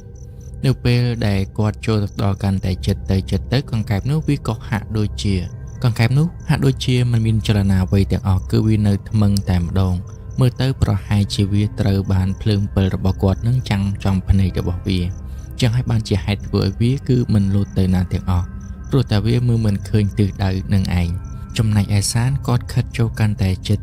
ទៅនៅពេលនោះគាត់ក៏បានយកដៃរបស់គាត់យកទៅខ្ទប់វាយកតែម្ដងប៉ុន្តែជាអកុសលវាហាក់ដូចជាបានដឹងខ្លួនមុនវាបែរជាលោតគេចខ្លួនម្ដងទៀតហើយលើកនេះដោយសារតែវានៅចិត្តអូផងនោះវាក៏បានលោតចូលទៅក្នុងទឹកលឺសូរតែប្រងបាត់តែម្ដងទៅឃើញបែបនេះធ្វើឲ្យសានគាត់មានការសោកស្ដាយយ៉ាងខ្លាំងខំតាមវាឡើងយូរបែរជាមកឲ្យវាលោតចូលទឹកបាត់តែម្ដងដល់ទៅពេលអញ្ចឹងគាត់ក៏មិនអាចតាមវាបន្តទៅទៀតដែរប៉ុន្តែបន្ទាប់ពីគាត់ងាកបំរុងនឹងដើរត្រឡប់ទៅក្រៅវិញគាត់សង្កេតឃើញថានៅពេលនេះគឺគាត់បានដើរចេញឆ្ងាយពីកន្លែងដែលគាត់ចូលមកដំបូងបាត់ទៅហើយអ្វីដែលកាន់តែចំណាយទៀតនោះគាត់មិនដឹងថាតើគាត់តាមកង្កែបមួយក្បាលនេះរហូតដល់កន្លែងណានោះទេប៉ុន្តែបើតាមគាត់ដឹងប្រហែលជាមិនមែនដីស្រែដែលនៅក្នុងភូមិរបស់គាត់ឡើយអាចជាដីស្រែដែលជាប់គ្នាជាមួយនឹងភូមិមួយទៀតដែលជាប់ជាមួយនឹងភូមិរបស់គាត់នឹងឯងព្រោះបើតាមគាត់មើលទៅអូមួយនេះគឺជាអូដែលជាប់ជាមួយនឹងព្រំប្រទល់នៃភូមិផ្សេងទៀតនៅពេលដែលគាត់បានដឹងថាគាត់បានមកដល់ព្រំប្រទល់ជាប់ជាមួយនឹងភូមិផ្សេងទៀតគាត់គិតថាគាត់នឹងប្រញាប់ត្រឡប់ទៅវិញប៉ុន្តែនៅពេលដែលគាត់រៀបនឹងត្រឡប់ទៅវិញទៅហើយនោះគាត់ហាក់ដូចជាបានលើសំឡេងមានគេស្រែកឲ្យជួយគឺសំឡេងនោះឮល្វើយមិនសូវជាច្បាស់ប៉ុន្មាននោះទេធ្វើឲ្យគាត់ចាប់ផ្ដើមឆ្ងល់ថាតើសំឡេងអ្នកណាគេបែរជាមកស្រែកទាំងយប់បែបនេះទៅវិញហើយថែមទាំងឮមិនឆ្ងាយពីខ្លួនរបស់គាត់ប៉ុន្មានថែមទៀតព្រាមនោះគាត់បានប្រញាប់បញ្ចាំងពើរបស់គាត់ដើម្បីមើលចង់ដឹងថាតើសំឡេងនោះគឺជាសំឡេងរបស់អ្នកណាឬក៏មានអ្នកណាគេម្នាក់មករត់ត្រីឬកង្កែបដូចជាគាត់ដែរប៉ុន្តែបែរជាត្រូវបានជួបជាមួយនឹងបដិវេហេតុអ្វីមួយឬក៏ពោះចឹកអីហ្នឹងធ្វើឲ្យគេមិនអាចទៅណាបានជាព្យាយាមស្រែកសុំជំនួយបែបនេះប៉ុន្តែនៅពេលដែលគាត់ព្យាយាមមើលជុំវិញខ្លួនរបស់គាត់ក៏ដូចជាមិនបានឃើញអ្វីដែរព្រាមនោះគាត់ក៏បានដើរទៅតាមសំឡេងដែលគាត់បានឮគឺវាឈានចូលទៅដល់ភូមិមួយទៀតតែម្ដងអំបញ្ញមិញគឺគាត់ឈរនៅព្រំប្រទល់ភូមិតែប៉ុណ្ណោះប៉ុន្តែលើកនេះគឺគាត់បានចេញគឺដើរទៅតាមផ្លូវចូលទៅកាន់ភូមិមួយទៀតនៅពេលដែលគាត់ព្យាយាមដើរទៅតាមសំឡេងនោះមិនបានប្រមាណជាង50ម៉ែត្រផងនៅពេលនោះគាត់បានរេភ្លើងពើរបស់គាត់ហើយក៏ស្រាប់តែគាត់បានប្រទះឃើញថាមានរទេះមួយនឹងក្រឡាប់ផ្ងាជើងនៅនឹងឯផ្លូវនឹងតែម្ដងអាចបណ្ដាលមកពីផ្លូវនោះពីងងឹតពេកអញ្ចឹងហើយបានជាគោនោះវាដើរខុសផ្លូវរហូតធ្វើឲ្យរទេះត្រូវបានក្រឡាប់ផ្ងាជើងចូលទៅក្នុងស្រែឃើញបែបនេះគាត់ក៏បានប្រញាប់រត់សម្ដៅទៅរកក្រែងលោថាមានអ្នកមានរបួសដើម្បីឲ្យគាត់ជួយព្រោះតែគាត់បានឮសំឡេងគេស្រែកឲ្យជួយយ៉ាងច្បាស់ហើយនៅពេលដែលសានក៏រត់យ៉ាងលឿនចូលទៅដល់ជិតរទេះនោះគាត់បានឃើញថាសត្វគោដែលជាអ្នកដឹករទេះនោះគឺវាកំពុងតែជាប់ករបស់វាជាមួយនឹងរទេះព្រោះតែវាមិនអាចងើបរួចនោះទេដោយសារតែរទេះនោះគឺវាបានប្រកឡាប់ផ្ងាជើងបាត់ទៅហើយមិនត្រឹមតែប៉ុណ្ណោះនៅខាងក្រោមរទេះគាត់ក៏បានឃើញមានមនុស្សប្រុសម្នាក់និងមនុស្សស្រីម្នាក់ថែមទៀតដែលកំពុងតែជាប់នៅក្រោមរទេះហ្នឹងគឺងើបមិនរួចដូចគ្នាបើតាមមើលទៅប្រហែលជាខាងប្រុសហ្នឹងគឺសន្លប់បាត់ស្មារតីបាត់ទៅហើយអញ្ចឹងហើយបានជាខាងស្រី ងើបមិនរួចនឹងព្យាយាមហៅគេឲ្យជួយបែបនេះនៅពេលដែលឃើញបែបនេះសានគាត់ក៏មិនបានគិតយូរដែរគាត់ប្រញាប់ជួយលើករទេះនោះដើម្បីបង្ហើបឲ្យនារីម្នាក់ដែលកំពុងតែជាប់ជើងជាមួយនឹងរទេះនឹងចេញមកខាងក្រៅប៉ុន្តែគាត់គឺមិនអាចលើករទេះនឹងបាននោះទេព្រោះតែរទេះនេះវាហាក់ដូចជាធ្ងន់ដោយសារតែមានរបស់របរជាច្រើនត្រូវបានចងភ្ជាប់ជាមួយនឹងវាជាមួយនឹងសត្វគោពីរក្បាលថែមទៀតដែលកំពុងតែជាប់កងើបមិនរួចជាមួយនឹងរទេះនឹងប៉ុន្តែនៅពេលដែលសានបំរុងនឹងលោកដៃទៅទីនឹងចេញមកខាងក្រៅប៉ុន្តែនាងបែរជានិយាយមកកាន់គាត់ថាទោះបីជាគាត់ទាញនាងក៏ទាញមិនរួចដែរដោយសារតែនាងគឺជាប់ពាក់កណ្ដាលខ្លួនត្រូវបានរទេះសង្កត់ពីលើបាត់ទៅហើយដូច្នេះនាងចង់ឲ្យគាត់នឹងគឺទៅសុំជំនួយពីអ្នកផ្សេងទៀតដើម្បីមកឲ្យជួយលើករទេះនេះទើបនាងអាចចាក់ចេញពីក្រោមរទេះមួយនេះបានដល់ទៅពេលលឺអញ្ចឹងគាត់គិតថាវារៀងសមហេតុផលដែរភ្លាមនោះគាត់ក៏បានប្រាប់ទៅកាន់នាងវិញថាអញ្ចឹងសូមរងចាំនៅទីនេះមួយផ្លែតគាត់នឹងប្រញាប់មកវិញនោះទេនៅពេលដែលនិយាយបែបនេះហើយគាត់បានដាក់នៅទ្រង់ត្រីរបស់គាត់ចុះនៅទីនេះហើយគាត់បានប្រញាប់រត់ចេញពីទីនេះយ៉ាងលឿនដើម្បីទៅរកមនុស្សឲ្យមកជួយពួកគេទាំងពីរនាក់ប្តីប្រពន្ធនឹងបន្ទាប់ពីសានគាត់រត់បកត្រឡប់ទៅក្រៅវិញបានមួយសន្ទុះគាត់បានឃើញថាមានភ្លើងពិលពីចម្ងាយភ្លឺឃើញបែបនេះគាត់ថាប្រហែលជាអ្នកមកឆ្លោះត្រីឬក៏ឆ្លោះកំកែបដូចគ្នាដែរចឹងហើយបានជាគាត់ប្រញាប់រត់ទៅរកដើម្បីសុំជំនួយនៅពេលដែលគាត់រត់ទៅដល់តាមពិតអ្នកដែលគាត់បានឃើញនោះតាមពិតគឺជាលពូរបស់គាត់ដែលមានឈ្មោះថាពូហោះនឹងឯងដូច្នេះគាត់បានរៀបរាប់ប្រាប់អំពីរឿងរ៉ាវដែលបានកើតឡើងហើយប្រញាប់អោបដៃពូរបស់គាត់ដើម្បីទៅជួយពួកគេទាំងពីរនាក់ប្តីប្រពន្ធចំណែកលពូរបស់គាត់នៅពេលដែលឮក្មួយនិយាយបែបនេះរៀងមានការភ្ញាក់ផ្អើលដែរប៉ុន្តែដោយសារតែគាត់បានឮសាននិយាយប្រាប់ថាមានគ្រោះថ្នាក់ក្រាបប្រទះបែបនេះគាត់ប្រញាប់រត់ទៅតាមសានតែម្ដងព្រោះអីក្រែងលោថាគឺជាអ្នកភូមិឬក៏ជាអ្នកដែលគាត់បានស្គាល់ប៉ុន្តែស្រាប់តែពេលដែលសានគេនាំលោកពូរបស់គេទៅដល់កន្លែងហ្នឹងស្រាប់តែមិនបានឃើញអ្វីទាំងអស់វាពិតជាចម្លែកខ្លាំងមែនទែននៅពេលនោះគេក៏បានព្យាយាមស្វែងរកជុំវិញបរិវេណនេះក្រែងលោថាគេមកខុសកន្លែងប៉ុន្តែបើតាមគេចាំច្បាស់គឺមិនខុសកន្លែងនោះទេណាមួយគេក៏បានទុកទ្រង់ត្រីរបស់គេនៅទីនេះផងដែរគឺឃើញមានតែទ្រង់ត្រីរបស់គេនៅខាងចិញ្ចើមផ្លូវតែប៉ុណ្ណោះប៉ុន្តែมันបានឃើញថាមានរទេះក្លាប់ដូចជាអ្វីដែលគេបានឃើញមុននឹងនោះទេចំណែកលោកពូរបស់សានវិញគាត់សួរថាចោះតើឯណាមនុស្សក្លាប់រទេះហើយដូចបានជាមិនឃើញអញ្ចឹងសានគេបានចង់អល់ប្រាប់ថាមុនហ្នឹងគឺគេបានឃើញនៅទីនេះឬក៏មាននរណាម្នាក់បានមកជួយមុនគេបាត់ទៅហើយប៉ុន្តែលោកពូរបស់គេបាននិយាយថាវាគ្មាននរណាគេមកជួយលឿនបែបហ្នឹងនោះទេមើលទៅយើងគិតថាប្រហែលជាឯងនឹងស្រង់ភ្នែកច្រើនជាងបើសិនជាមានមនុស្សក្លាប់រទេះពិតមែនច្បាស់ជានៅទីនេះជាមិនខានប៉ុន្តែឯងមើលដល់ផ្ទាល់ទៅគឺមិនបានឃើញអ្វីទាំងអស់ចំណែកសានវិញគេបាននិយាយថាគេមិនបានស្រង់ភ្នែកនោះទេព្រោះអីគឺគេពិតជាបានឃើញច្បាស់ពិតមែនហើយក៏មិនខុសកន្លែងដែរដោយសារតែគេបានចំណាំនៅទ្រង់ត្រីរបស់គេគឺទុកនៅទីនេះហើយឥឡូវគឺវានៅទីនេះដដែលគឺមិនបានទៅណាឡើយសំណាងដែលគេបានទុកទ្រង់នៅទីនេះដើម្បីចំណាំបើសិនជាគ្មានទ្រង់នោះទេគេច្បាស់ជាមិនដឹងថាកន្លែងណាមួយឲ្យពិតប្រាកដឡើយប៉ុន្តែទោះបីជាយ៉ាងណាក៏ដោយក៏ពួកគាត់រករទេះដែលក្លាប់នោះមិនឃើញដែរពេលហ្នឹងលោកពូរបស់គាត់ក៏បាននិយាយថាតើមុនពេលដែលមកឆ្លោះត្រីឆ្លោះកង្កែបឯងមិនបានផឹកស្រាឬក៏អត់ប៉ុន្តែត្រូវបានសានគេបដិសេធថាគេមិនបានផឹកស្រាផឹកអីនោះទេហើយរូបភាពដែលគេបានឃើញនោះក៏ជារូបភាពដ៏ច្បាស់ដែរគេចង់នឹងជួយលើកប៉ុន្តែដោយសារតែគេលើកមិនរួចទើបគេទៅហៅអ្នកមកជួយហើយក៏បានជួបជាមួយនឹងលោកពូរបស់គេនឹងឯងប៉ុន្តែនៅពេលនេះទោះបីជាគេព្យាយាមបកស្រាយយ៉ាងណាក៏ដោយក៏មិនបានឃើញអ្វីដែលគេបាននិយាយដែរដោយសារតែមើលទៅសានគេហាក់ដូចជាមានការអាងច្បាស់ថាគេពិតជាបានឃើញមានគ្រោះថ្នាក់នៅទីនេះពិតមែនអញ្ចឹងលោកពូរបស់គេក៏ជឿពីអ្វីដែលគេនិយាយដែរប៉ុន្តែគាត់នឹកឃើញថាបើសិនជាពិតដូចជាអ្វីដែលឯងបាននិយាយពិតមែនអញ្ចឹងមានន័យថាឯងនឹងប្រហែលជាត្រូវបានខ្មោចលងហើយមើលទៅនៅទីនេះដូចជាមិនសូវស្រួលនោះទេបានជាឯងត្រូវបានខ្មោចលងបែបនេះដូច្នេះបញ្ញាប់ត្រឡប់ទៅវិញទៅហើយឆាប់យកទ្រង់ត្រីរបស់ឯងឲ្យលឿនមកកុំនៅយូរពេកព្រោះយើងមើលទៅកន្លែងនេះដូចជាមិនសូវស្រួលនោះទេគ្រាន់តែយើងរត់មកដល់កន្លែងនេះនឹងយើងមានអារម្មណ៍ថាព្រឺសម្បុរព្រឺឆ្អឹងខ្នងបាត់ទៅហើយប៉ុន្តែឯងបែរជាហ៊ានមកទីនេះតែម្នាក់ឯងឥឡូវបែរជាត្រូវបានខ្មោចលងអញ្ចឹងនិយាយបណ្ដាគាត់ក៏បានមើលជុំវិញខ្លួនរបស់គាត់បណ្ដាទើបគាត់ដឹងថាការពិតកន្លែងដែលសានមកដល់នេះគឺមិនមែនជាទឹកដីនៅក្នុងភូមិរបស់គាត់នោះទេ វាគឺជាទឹកដីមួយកន្លែងទៀតដែលជាទល់ដែនជាប់ជាមួយនឹងភូមិផ្សេងទៀតហើយលោកពូហ៊ុនគាត់បានដើរទៅមុនសានបន្តិចព្រមទាំងបានប្រាប់ឲ្យសាននឹងប្រញាប់ដើរតាមមកក្រោយគាត់ឲ្យលឿនមកកុំនៅទីនេះយូរពេកចំណែកឯសាននៅវិញគាត់ក៏នៅតែមិនអស់ចិត្តនៅតែព្យាយាមសម្លឹងមើលនៅមកជួរផ្លូវនេះប៉ុន្តែគាត់នៅតែមិនបានឃើញអ្វីទាំងអស់ដូច្នេះគាត់ក៏បានប្រញាប់ដើរទៅរើសទ្រង់ត្រីរបស់គាត់ឡើងមកនៅពេលដែលគាត់ទៅរើសទ្រង់ត្រីរបស់គាត់ឡើងមកហើយគាត់ក៏នៅតែមិនអស់ចិត្តទៀតព្រោះអ្វីដែលគាត់បានឃើញហ្នឹងគឺពិតជាច្បាស់ផ្ទាល់នឹងភ្នែកពិតមែនសូម្បីតែរទេះក៏គាត់បានចាប់កាន់ចំវាផងដែរប៉ុន្តែហេតុអ្វីបានជាវាបែរជាមិនឃើញបែបនេះគេថាបើសិនជាខ្មោចលឿងគឺយើងប៉ះមិនបាននោះទេប៉ុន្តែនេះគាត់ពិតជាអាចប៉ះរទេះនោះបានពិតមែនវាមិនសមថាជាខ្មោចលឿងទាល់តែសោះនៅពេលដែលគេគិតបែបនេះរួចហើយគេក៏បានងាកទៅមើលលោកពូរបស់គេនៅពេលដែលងាកមើលទៅស្រាប់តែបាត់ឈឹងតែម្ដងគឺមិនបានឃើញគាត់ទាល់តែសោះបើសិនជាគាត់ដើរត្រឡប់ទៅវិញពិតមែនក៏មិនគួរបាត់ខ្លួនលឿនបែបនេះដែរយ៉ាងហោចណាស់បើសិនជាគាត់ដើរលឿនពិតមែនគឺត្រឹមចម្ងាយពីគាត់ប្រមាណជាង40ទៅ50ម៉ែត្រអីតែប៉ុណ្ណោះប៉ុន្តែនេះគឺថាបាត់ឈឹងតែម្ដងមិនឃើញភ្លើងពើរបស់គាត់សូម្បីតែបន្តិចដល់ទៅពេលអញ្ចឹងធ្វើឲ្យសានគាត់ចាប់ផ្ដើមព្រឺក្បាលខ្ញាក់និងបាសរោមជ្រងគាត់ច្បាស់នៅក្នុងចិត្តហើយថាគាត់ពិតជាត្រូវបានខ្មោចលងពិតមែនដូច្នេះគាត់បានប្រញាប់ក្តោបកាន់នៅទ្រង់ត្រីរបស់គាត់ជាប់និងប្រញាប់រត់ចាក់ចេញពីទីនេះយ៉ាងលឿន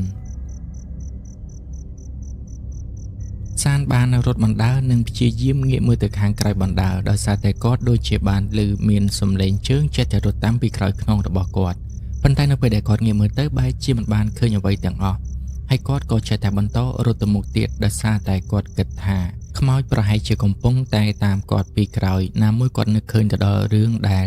គឺរទេះកលាប៉ុន្តែនៅពេលដែលទៅបែរជាត្រូវបានបាត់ហើយមួយទៀតនៅពេលដែលគាត់ហៅលោកពូរបស់គាត់មកឲ្យជួយមើលប៉ុន្តែលោកពូរបស់គាត់ក៏បានបាត់ដូចគ្នាទៀតអញ្ចឹងហើយធ្វើឲ្យសាននឹងគាត់ភ័យឡើងព្រលឹងចុងសក់តែម្ដងដូច្នេះគាត់រត់យ៉ាងលឿនគឺរត់ឡើងមកអស់ដៃតែម្ដងប៉ុន្តែនៅពេលដែលគាត់កំពុងតែរត់យ៉ាងលឿនដោយមិនបានគិតពីគ្រោះថ្នាក់នោះស្រាប់តែគាត់បែរជារត់ទៅបោកជាមួយនឹងអ្វីមួយឬសូរតែបឹបដែលធ្វើឲ្យគាត់នឹងគឺត្រូវបានផ្លោងដួលធ្លាក់ចូលទៅក្នុងស្រែភ្លាម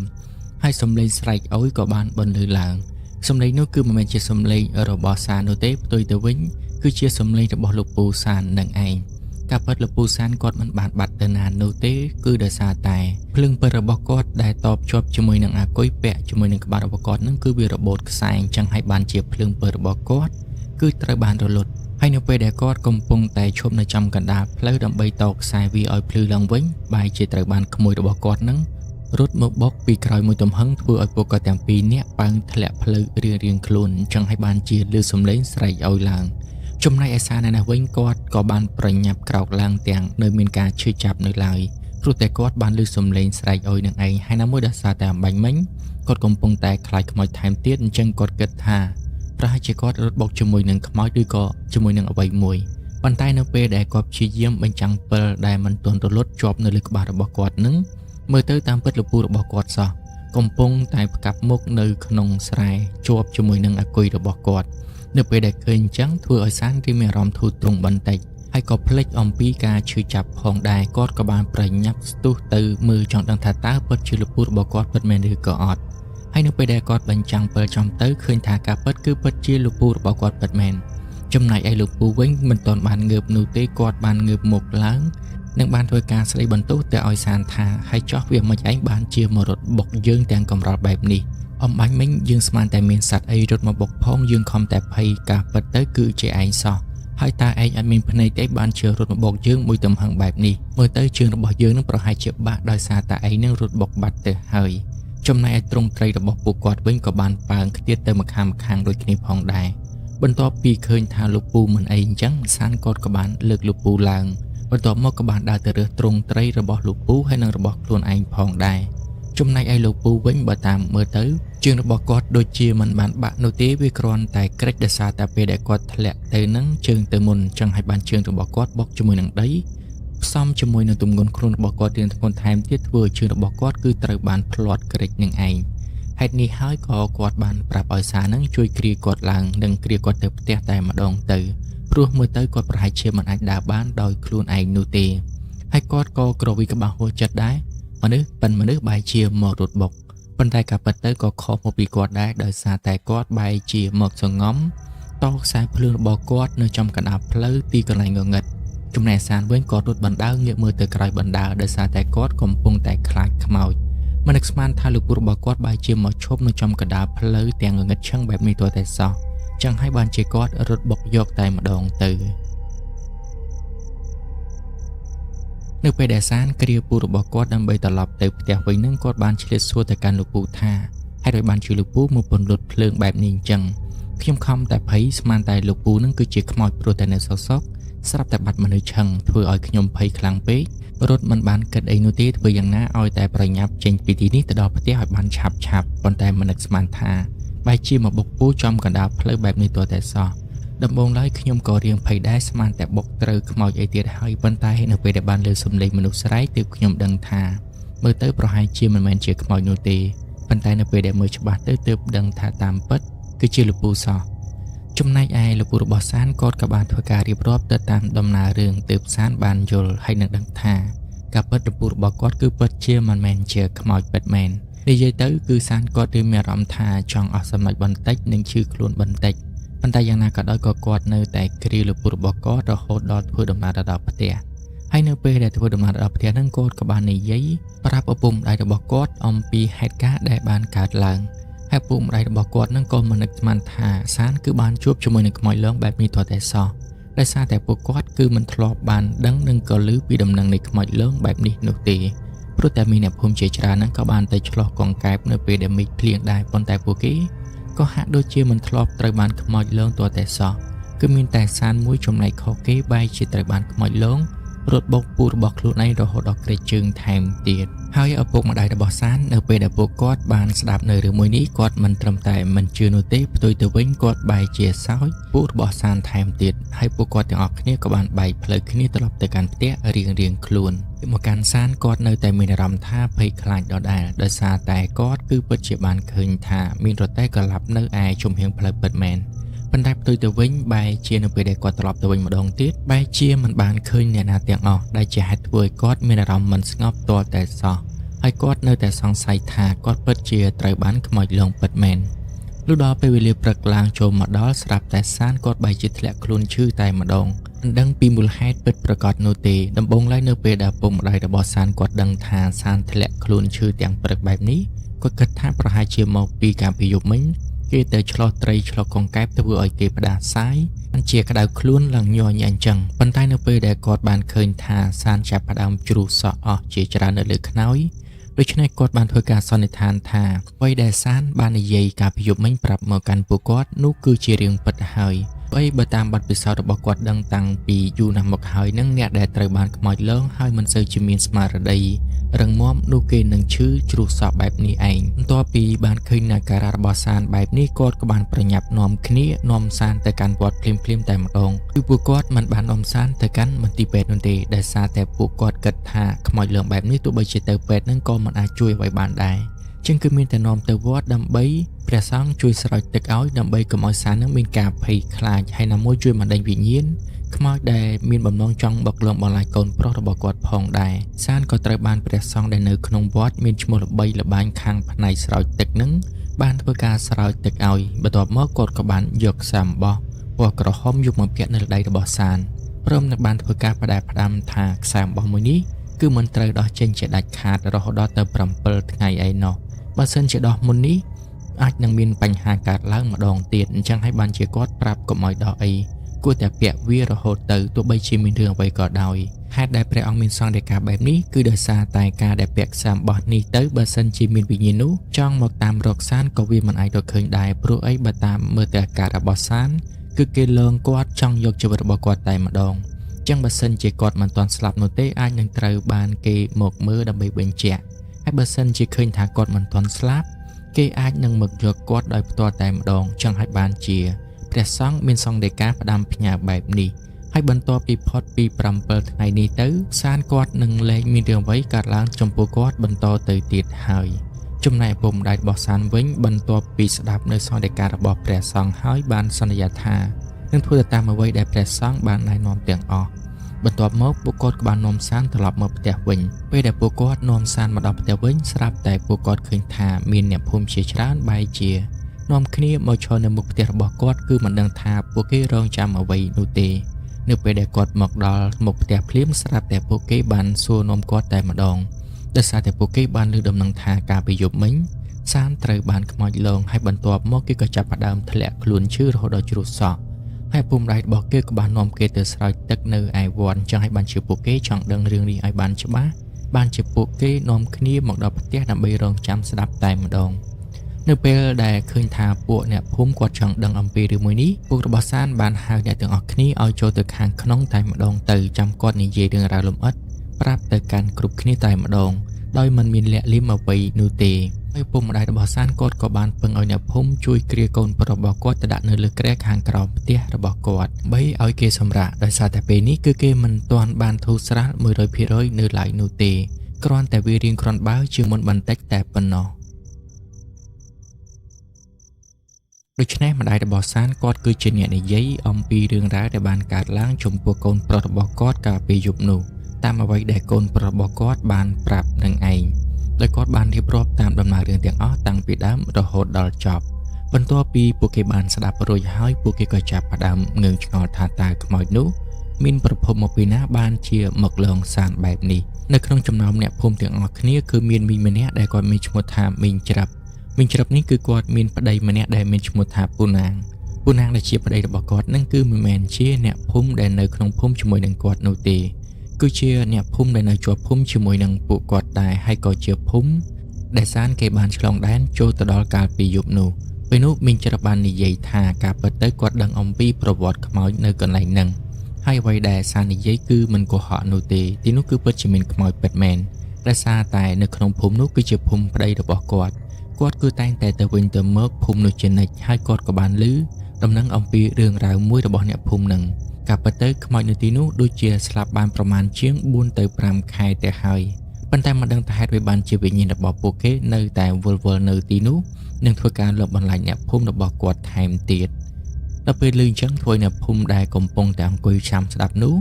ដែលមិនបានដឹងអំពីរឿងរ៉ាវនៃភូមិទី2ដែលត្រូវជាភូមិរបស់ប្តីមីងច្រាប់នឹងពួកគាត់ក៏បានប្រាប់ឲ្យមីងច្រាប់នឹងប្រញាប់ប្រាប់មកថាតើមានរឿងអ្វីកើតឡើងខ្លះហើយតើខ្មោចនោះលងបន្លាចខ្លាំងយ៉ាងណាបានជាឈានមកដល់លងបន្លាចនីសានថែមទៀតចំណែកមីងច្រាប់គាត់បាននិយាយថាការពិតទៅកាលពី4ទៅ5ខែមុនហ្នឹងគឺដូចជាមានប្តីប្រពន្ធ2នាក់ពួកគេបានធ្វើដំណើរទៅកាន់ស្រែរបស់គេដូចជាអ្នកភូមិដទៃផ្សេងទៀតដែរប៉ុន្តែនៅថ្ងៃដែលពួកគេទាំងពីរអ្នកប្តីប្រពន្ធទៅស្រែជាមួយនឹងគ្នាលើកនេះស្រាប់តែម៉ោងប្រមាណទៅតែ4តែប៉ុណ្ណោះបែរជាមានភ្លៀងធ្លាក់ដល់ទៅពេលឃើញអញ្ចឹងនារីដែលជាប្រពន្ធគិតថាយ៉ាងណាក៏វារៀងល្ងាចទៅហើយដែរអញ្ចឹងពួកគេគួរតែនាំគ្នាឡើងទៅផ្ទះតែម្ដងទៅមិនចាំបាច់ដល់ម៉ោង5អីនោះទេណាមួយនៅពេលនេះក៏មានភ្លៀងថែមទៀតអញ្ចឹងពួកគេគួរតែប្រញាប់ទៅផ្ទះវាល្អជាងចំណែកបរិសុទ្ធដែលជាប្តីក៏គិតដូចជាប្រពន្ធដែរដូច្នេះពួកគាត់ក៏បានប្រញាប់នាំគ្នាឡើងរទេះរបស់ពួកគាត់ធ្វើដំណើរត្រឡប់មកវិញប៉ុន្តែជាអកុសលនៅពេលដែលពួកគាត់ទាំងពីរនាក់ធ្វើដំណើរតាមរយៈរទេះគោរបស់ពួកគាត់ត្រឡប់មកវិញដល់កន្លែងមួយគឺជាកន្លែងដើមត្នោត3ដើមហ្នឹងស្រាប់តែពួកគាត់ទាំងពីរនាក់បែរជាត្រូវបានរន្ទះហ្នឹងគឺបានបាញ់មកចំពួកគាត់តែម្ដងការពិតទៅរន្ទះនោះគឺបាញ់ដើមត្នោតនោះទេប៉ុន្តែដោយសារតែចៃដន្យអាក្រក់ពួកគាត់ធ្វើដំណើរដល់ក្រោមដើមត្នោតនឹងល្មមដែលជាហេតុធ្វើឲ្យពួកគាត់ទាំងពីរនាក់គឺត្រូវបានរងគ្រោះដោយសារតែរន្ទះបាញ់បរិសុទ្ធដែលជាប្តីនឹងគឺត្រូវបានស្លាប់ចំណែកឯប្រពន្ធក៏ស្លាប់ដូចគ្នាផងដែរក្នុងសាកសពដែលគួរឲ្យណែធំជាទីបំផុតមិនត្រឹមតែពីរនាក់ប្តីប្រពន្ធគាត់នោះទេសូម្បីតែសត្វគោរបស់គាត់2ក្បាលនឹងក៏ត្រូវបានដេកដួលស្លាប់ភ្លាមនៅនឹងកន្លែងផងដែរហើយនៅពេលដែលមានអ្នកភូមិធ្វើដំណើរកាត់ឃើញបែបនេះបាននាំគ្នាប្រញាប់ចូលទៅជួយសង្គ្រោះភ្លាមប៉ុន្តែមើលទៅដូចជាមិនទាន់នោះទេដោយសារតែពួកគាត់ទាំងពីរអ្នកប្តីប្រពន្ធនឹងគឺបានស្លាប់បាត់បង់ជីវិតបាត់ទៅហើយដូច្នេះអ្នកដែលបានឃើញនឹងក៏បានប្រញាប់ទៅហៅអ្នកភូមិដើម្បីឲ្យមកជួយគ្នាម្នាក់មួយដៃម្នាក់មួយជើងបន្ទាប់ពីការពិនិត្យគឺសាវិច័យរបស់ប៉ូលីសថែមទៀតឃើញថាពួកគាត់គឺពិតជាត្រូវបានរន្ទះបាញ់ស្លាប់ពិតមែនហើយពួកគេក៏បានរៀបចំធ្វើបុណ្យទៅតាមប្រពៃណីតែម្ដងទៅប៉ុន្តែមិននឹកស្មានថាខ្មោចតែហោងដែលត្រូវរន្ទះបាញ់បែបនេះគឺវាលងកាយសាហាវខ្លាំងណាស់ព្រោះតែខ្មោចពួកគេទាំងពីរនាក់ធ្លាប់បានលងអ្នកភូមិលំបាសក់រហូតដល់ធ្លាក់ខ្លួនឈឺជាង1ខែឯណោះទម្រាំតែអាចនឹងជាសះស្បើយឡើងមកវិញព្រោះអីការលំអឡាច់នេះវាសាហាវខ្លាំងពេកធ្វើឲ្យអ្នកដែលត្រូវបានរងគ្រោះនោះគឺថាស្ទើរតែឡប់ស្មារតីតែម្ដង ទម្រាំតែសតិរបស់គេត្រឡប់មកវិញគ្រួសាររបស់គេគឺបានចំណាយប្រាក់ជាច្រើនដើម្បីទៅរកគ្រូឲ្យមកជួយស្ដោះផ្លុំនិងខាពលឹងឲ្យត្រឡប់មកវិញទើបអ្នកដែលត្រូវបានខ្មោចទាំងពីរអ្នកប្តីប្រពន្ធនោះឡើងមានស្មារតីត្រឡប់មកវិញនិងល្អដូចដើមរហូតមកដល់សព្វថ្ងៃនេះនៅពេលដែលឮអញ្ចឹងធ្វើឲ្យអ្នកភូមិគឺពិតជាចង់ដឹងខ្លាំងមែនទែនថាតើខ្មោចទាំងពីរអ្នកប្តីប្រពន្ធនោះឡើងបែបណាបានជាធ្វើឲ្យមានអ្នករហូតដល់បាត់បង់ស្មារតីបែបនេះអញ្ចឹងតើការលងបន្លាចនោះគឺដូចជាការលងបន្លាចទៅលើនេសាទដែរឬក៏អត់ចំណែកមីច្រាប់វិញក៏បាននិយាយថាគឺមិនលងបន្លាចដូចនេសាទនោះទេគឺលងសាហាវជាងនេសាទទៅទៀតសំណាងឲ្យដែលនេសាទគេលងបន្លាចត្រឹមតែប៉ុណ្ណឹងធ្វើឲ្យគេគ្រាន់តែឈឺជ្រោះសក់ប៉ុន្តែបើសិនជាលងដោយកាលពីលើកមុនវិញច្បាស់ជានេសាទលួចព្រលឹងស្លាប់ជាមិនខានដល់ទៅពេលលឿនចឹងធ្វើឲ្យអ្នកភូមិគឺកាន់តែមានការចង់ដឹងបន្ថែមទៀតថាតើខ្មោចនោះវាលងបន្លាចកាយសាហាវបែបណាទៅចំណែកឯមីងច្រាប់គាត់មិនចង់រំលឹកឬក៏និយាយអំពីរឿងនឹងនោះទេព្រោះតែអ្នកភូមិនេះគឺពួកគេមិនចាំបាច់ធ្វើដំណើរចូលទៅកាន់ភូមិប្តីរបស់គាត់ឡើយអញ្ចឹងពួកគេក៏មិនចាំបាច់ធ្វើដំណើរឆ្លងកាត់ផ្លូវកន្លែងដែរពីអ្នកប្តីប្រពន្ធនោះស្លាប់ដែរប៉ុន្តែផ្ទុយទៅវិញគាត់គឺត្រូវធ្វើដំណើរចូលទៅក្នុងភូមិប្តីរបស់គាត់ជាញឹកញាប់ហើយបើសិនជាគាត់និយាយរឿងនេះហើយនៅពេលដែលគាត់ធ្វើដំណើរចូលទៅក្នុងភូមិប្តីរបស់គាត់ច្បាស់ជាគាត់មានអារម្មណ៍ថាមិនសូវស្រួលជាមិនខានព្រោះតែគាត់ខ្លាចថាគេមានការគុំគួនជាមួយនឹងគាត់ព្រោះតែគាត់នឹងហ៊ានយករឿងរបស់គេទៅនិយាយផ្ដេសផ្ដាសនិយាយទៅគាត់ចេះតែខ្លាចដែរដោយសារតែខ្មោចពីរអ្នកប្តីប្រពន្ធនោះគឺជាខ្មោចតៃហោងចឹងហើយវាលងកាយសាហាវខ្លាំងណាស់គាត់ខ្លាចថាវាដឹងថាគាត់នឹងនិយាយដើមរបស់វាហើយនៅពេលដែលគាត់ទៅលេងផ្ទះប្តីឪពុកក្មេករបស់គាត់នឹងត្រូវវាលងបន្លាចជាមិនខានចឹងហើយបានជាគាត់មិនចង់រំលឹកនៅរឿងរ៉ាវមួយនេះឡើយណាមួយនៅពេលដែលគាត់នឹកឃើញទៅដល់រឿងនេះម្ដងធ្វើឲ្យគាត់ព្រឺក្បាលខ្ញាក់ចឹងហើយបានជាគាត់បដិសេធមិនព្រមនិយាយនោះទេប៉ុន្តែគឺមិនអាចគេចផុតពីអ្នកភូមិបានឡើយអ្នកភូមិគឺបានបង្ខំឲ្យគាត់នឹងឆាប់និយាយភ្លាមមកព្រោះតែពួកគេគឺសត្វតែចង់ដឹងថាតើខ្មោចពីរអ្នកប្តីប្រពន្ធនោះលើកបែបណាទៅបានជាធ្វើឲ្យមានមនុស្សមួយចំនួននឹងមានការខ្លាចរអាក់បែបនេះសូម្បីតែមីងច្រាប់និយាយពីរឿងខ្មោចនឹងក៏មិនចង់និយាយដែរប្រហែលជាវាលងខ្លាំងហើយមើលទៅដូច្នេះអ្នកភូមិបាននាំគ្នាជួយនិយាយគ្នាម្នាក់មួយម៉ាត់ម្នាក់មួយករហូតធ្វើឲ្យមីងច្រាប់គាត់ទ្រាំមិនបានគាត់ក៏សម្រេចចិត្តនិយាយតែម្ដងទៅប៉ុន្តែបើសិនជាពួកគេនិយាយប្រាប់អ្នកដទៃផ្សេងទៀតកុំប្រាប់ថាគាត់ជាអ្នកនិយាយឲ្យសោះចំណែកអ្នកភូមិវិញក៏បានសន្យាជាមួយនឹងមីងច្រាប់ថាគាត់នឹងមិននិយាយថាមីងច្រាប់ជាអ្នកនិយាយនោះទេដូច្នេះមីងច្រាប់គាត់ក៏បានប្រាប់ថាការពិតទៅការលើកបន្លាចនោះក៏ដូចជានេសាទផងដែរគឺមានអ្នកភូមិម្នាក់ដែលគាត់មានឈ្មោះថាតាជ័រនៅល្ងាចមួយបន្ទាប់ពីប្តីប្រពន្ធទាំងពីរអ្នកនោះស្លាប់បានប៉ុន្មានខែក្រោយមកស្រាប់តែមានភ្លៀងធ្លាក់យ៉ាងខ្លាំងប៉ុន្តែនៅពេលដែលយប់បន្តិចមីក៏ចាប់ផ្ដើមរៀងអន់ភ្លៀងហើយក៏ចាប់ផ្ដើមរាំងគឺនៅសល់តែរលឹមតិចតែប៉ុណ្ណោះចំណែកឯអ៊ំជ័រវិញដោយសារតែគាត់ចង់ចេញមកចាប់ត្រីឬក៏ឆ្លោះកង្កែបអីហ្នឹងគាត់ក៏បានចេញមកតែម្ដងព្រោះតែគាត់គិតថាភ្លៀងខ្លាំងបែបនេះច្បាស់ជាមានត្រីឡើងច្រើនជាមិនខានព្រោះតែនៅស្រែគឺតែងតែបែបនឹងឯងដូច្នេះគាត់ក៏ឆ្លៀតពេលមួយនេះចេញមករកត្រីតែម្ដងហើយគាត់ក៏បានចេញមករករហូតដល់កន្លែងដែរពីអ្នកប្តីប្រពន្ធនោះគឺត្រូវបានស្លាប់បាត់បង់ជីវិតប៉ុន្តែគាត់មិនបានចាប់អារម្មណ៍នោះទេដោយសារតែគាត់រវល់តែសប្បាយចាប់ត្រីហើយនឹងតាមចាប់កង្កែបគឺដូចជានេសាទអញ្ចឹងកង្កែបធំមួយមានភ្នែកពណ៌ក្រហមវាចេះតែលោតនាំគាត់មករហូតធ្វើឲ្យគាត់នឹងគឺតាមវារហូតដល់ភ្លេចខ្លួនមកដល់កន្លែងដែរពួកគេទាំងពីរអ្នកប្តីប្រពន្ធនោះស្លាប់ប៉ុន្តែអ៊ំជ័រគាត់មិនបានដឹងខ្លួននោះទេដោយសារតែពេលយប់គឺគាត់មិនបានចាប់អារម្មណ៍នោះទេគាត់ចេះតែតាមរហូតដល់កង្កែបនឹងវាបែរជាឈប់នៅចំកណ្ដាលផ្លូវតែម្ដងនៅពេលដែលឃើញបែបនេះអ៊ំជ័រគិតថាលើកនេះគឺយើងនឹងមិនឲ្យឯងរួចខ្លួនឡើយបន្ទាប់មកគាត់ក៏បានដើរចូលលបដើម្បីចូលទៅចាប់សត្វកង្កែបដ៏ធំមួយក្បាលនោះលុះដល់ពេលដែលគាត់យកដៃរបស់គាត់ទាំងពីរទៅកន្ទ្រប់ចាប់វាប៉ុន្តែវាបែរជាដឹងខ្លួនមុនវាបានលូតផ្លោតចូលទៅក្នុងអន្លង់មួយឬសូរតែភ្លោកអ្នកទាំងអស់គ្នាភាគច្រើនប្រហែលជាដឹងហើយថាអន្លង់នឹងគឺជាអ្វីគឺគេធ្វើសម្រាប់ឲ្យត្រីចូលទៅក្នុងអន្លង់នឹងឯងចេះដល់អីកង្កែបនឹងវាក៏បានលូតចូលទៅក្នុងអន្លង់នោះភ្លុកដូច្នេះប្រហែលជាវាមិនអាចលូតឡើងចេញមកខាងក្រៅបាននោះទេដោយសារតែអន្លង់នោះគឺធ្វើរាងជ្រៅដែរហើយគឺមានទឹកតិចគឺអាចនឹងឲ្យត្រីចូលទៅក្នុងនឹងឯងនៅពេលដែលគាត់ឃើញវាលូតចូលទៅក្នុងអន្លង់នឹងអញ្ចឹងធ្វើឲ្យគាត់សប្បាយចិត្តព្រោះអីបើសិនជាវាចូលហើយគឺវាមិនអាចចេញបាននោះទេហេតុនេះគាត់នឹងអាចចាប់វាបានដោយងាយស្រួល ហើយនៅពេលដែលគាត់អើតមើលចូលទៅក្នុងអន្លង់នឹងទៅក៏បានឃើញថាអន្លង់នឹងគឺមានទឹកស្ទើរតែពេញទៅហើយដោយសារតែ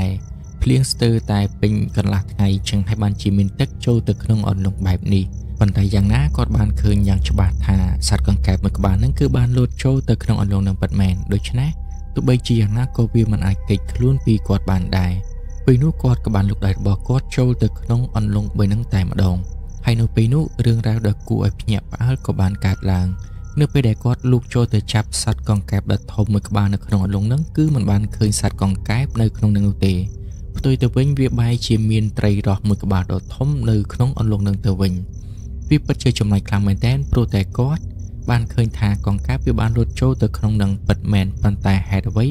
បែរជាបាត់វាឈឹងទៅវិញផ្ទុយទៅវិញបែរជាជំនួសទៅដោយត្រីរស់ដ៏ធំមួយក្បាលទៅវិញធ្វើឲ្យគាត់មានការភ្ញាក់ផ្អើលយ៉ាងខ្លាំងប៉ុន្តែយ៉ាងណាក៏ដោយក៏គាត់នៅតែសប្បាយចិត្តដោយសារតែត្រីរស់នេះមើលទៅធំជាងកង្កែបនោះទៅទៀតអញ្ចឹងបើសិនជាគាត់បានត្រីរស់នេះក៏ល្អប្រសើរដែរទោះបីជាយ៉ាងណាគាត់នៅតែមិនបោះបង់លើសត្វកង្កែបមួយក្បាលដែលគាត់ខំតាមមកតាំងពីចម្ងាយមកនោះណាមួយគាត់គិតថាវានៅក្នុងអន្លង់នេះអញ្ចឹងហើយបានជាគាត់ត្រូវតែយកវាឲ្យទាល់តែបានប៉ុន្តែទោះបីជាគាត់ព្យាយាមរាវរកយ៉ាងណាក៏ដោយក៏នៅតែមិនបានជួបប្រទះវាទាល់តែសោះធ្វើឲ្យគាត់ពិតជាមានការងឿងឆ្ងល់យ៉ាងខ្លាំងមិនអស់ចិត្តនោះទេគាត់ព្យាយាមរាវដើម្បីស្វែងរកវានៅក្នុងអន្លង់នឹងហើយស្វែងរកទៀតប៉ុន្តែក៏នៅតែមិនបានឃើញដដែលដោយមិនអស់ចិត្តគាត់ក៏បានសម្រេចចិត្តបាចទឹកចេញថែមទៀតប៉ុន្តែនៅពេលដែលគាត់បាចទឹកចេញស្ទើរតែពាក់កណ្ដាលទៅហើយនោះគាត់នៅតែរាវមិនប៉ះវាដដែលធ្វើឲ្យគាត់ចាប់ផ្ដើមកាន់តែឆ្ងល់ទៅមិនគួរថាអាចនឹងទៅណារួចនោះទេដោយសារតែគាត់គឺមិនបានឃើញវាលោតទៅណាទាំងអស់ក្រៅតែពីលោតចូលទៅក្នុងអន្លង់នឹងតែប៉ុណ្ណោះដោយសារតែមិនអស់ចិត្តគាត់ក៏នៅតែបន្តរាវបណ្ដើបាចបណ្ដើប៉ុន្តែទោះបីជាគាត់ខំប្រឹងរាវយ៉ាងណាក៏នៅតែមិនប៉ះវាដែរដូច្នេះគាត់ក៏សម្រេចចិត្តបាចវាទាល់តែអស់ទឹកពីក្នុងអន្លង់នឹងតែម្ដងនៅពេលដែលគាត់បាចទឹកអស់ចេញពីក្នុងអន្លង់នឹងទៅហើយក៏ដោយក៏នៅតែមិនបានឃើញកង្កែបដ៏ធំនោះទាល់តែសោះធ្វើឲ្យគាត់ពិតជាមានការងឿងឆ្ងល់ជាខ្លាំងហើយពេលនោះគាត់សង្ស័យថាឬក៏អន្លង់នេះមានរន្ធមួយសម្រាប់វាចូលទៅលាក់ខ្លួនប៉ុន្តែនៅពេលដែលគាត់ព្យាយាមពិនិត្យមើលជុំវិញអន្លង់នឹងទៅគាត់នៅតែមិនបានឃើញថាមានរន្ធអ្វីនោះទេនៅពេលដែលគាត់កំពុងតែអង្គុយឆ្ងល់និងព្យាយាមរកសត្វកង្កែបអុកដ៏ធំមួយក្បាលនឹងនៅពេលនោះស្រាប់តែគាត់បានឮសំឡេងហៅចេញពីខាងក្រោយខ្នងរបស់គាត់មកដោយសំឡេងនោះបានឮថាអ៊ំឮតែមួយម៉ាត់ក៏បាត់ឈឹងតែម្ដងចំណែកឯគាត់វិញនៅពេលដែលគាត់បានឮគេហៅបែបនេះគាត់គិតថាប្រហែលជានរណាម្នាក់ដែលមកឆ្លោះត្រីឆ្លោះកង្កែបដូចគាត់ដែរភ្លាមនោះគាត់ក៏បានប្រញាប់ងាកទៅប៉ុន្តែនៅពេលដែលគាត់ងាកទៅបែរជាមិនបានឃើញអ្វីទាំងអស់ក្រៅតែពីភាពងងឹតតែប៉ុណ្ណោះសូម្បីតែមនុស្សនៅក្បែរនេះក៏មិនបានឃើញដែរដល់ទៅពេលអញ្ចឹងគាត់ចាប់ផ្ដើមព្រឺក្បាលខ្ញាក់តែម្ដងព្រោះអីពេលនេះក៏គាត់ជួបជាមួយនឹងហេតុការណ៍ដល់តែពីរទី1កង្កែបបែរជាបាត់ដោយមិនដឹងពីមូលហេតុទី2គាត់បែរជាបានឮសំឡេងមនុស្សហៅពីក្រោយខ្នងរបស់គាត់ប៉ុន្តែនៅពេលដែលងាកទៅបែរជាមិនបានឃើញអ្វីទាំងអស់ដំបូងឡើយគាត់រៀងភ័យដែរប៉ុន្តែពេលនោះគាត់ចាប់ផ្ដើមគិតឡើងវិញថាអំបញ្ញមិញប្រហែលជាគាត់គ្រាន់តែស្ដាប់ច្រឡំតែប៉ុណ្ណោះវាគ្មានរឿងអ្វីកើតឡើងនោះទេហើយដោយសារតែគាត់រកកង្កែបនោះមិនឃើញដដែលគាត់ក៏សម្រេចចិត្តងើបចេញតែម្ដងទៅអីយ៉ាងណាក៏កង្កែបនោះវានាំគាត់ឲ្យទៅចាប់បានត្រីរ៉ស់ដ៏ធំមួយក្បាលដែររោកឡើងបណ្ដើទាញទ្រូងរបស់គាត់មកមើលត្រីដ៏ធំមួយក្បាលនោះបណ្ដើប៉ុន្តែនៅពេលដែលគាត់បញ្ចាំងពិលចូលទៅទ្រូងរបស់គាត់មើលទៅស្រាប់តែមិនបានឃើញត្រីដែលគាត់ទើបតែនឹងចាប់ដាក់ចូលទៅក្នុងទ្រូងអំបញ្ញមិញនោះទេ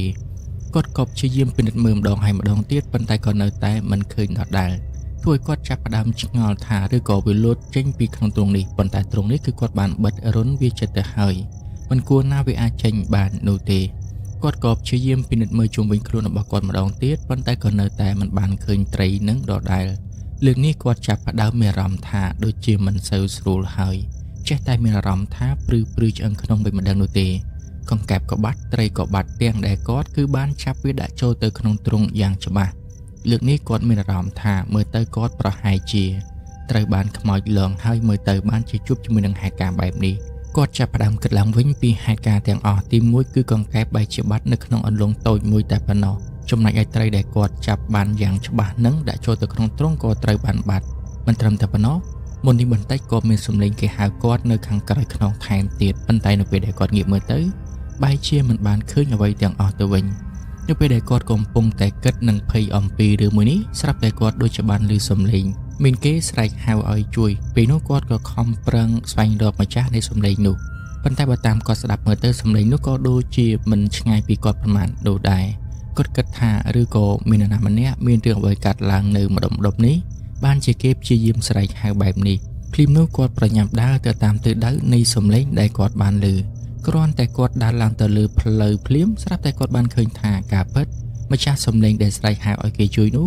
គឺនៅមិនឆ្ងាយពីផ្លូវនេះប៉ុន្មាននោះទេដោយគាត់បានបញ្ចាំងពិលរបស់គាត់មើលទៅឃើញថាមានបរិសម្នាក់និងស្ត្រីម្នាក់កំពុងតែអង្គុយនៅលើរទេះទាំងដែលរទេះរបស់ពួកគេនឹងគឺត្រូវបានជាប់ផុងបាត់ទៅហើយមើលទៅអ្វីដែលកាន់តែចំណៃទៀតនោះវាបែកជាទៅជាប់ផុងនៅកណ្ដាលស្រែទៅវិញហេតុអ្វីបានជាបរិសម្នាក់នោះគេបរទេះចូលទៅកណ្ដាលស្រែរហូតធ្វើឲ្យជាប់ផុងបែបនេះនៅពេលដែលគាត់ឃើញថាពួកគេកំពុងតែស្រែកស្វែងរកជំនួយបែបនេះគាត់ក៏បានប្រញាប់ដើរចុះទៅ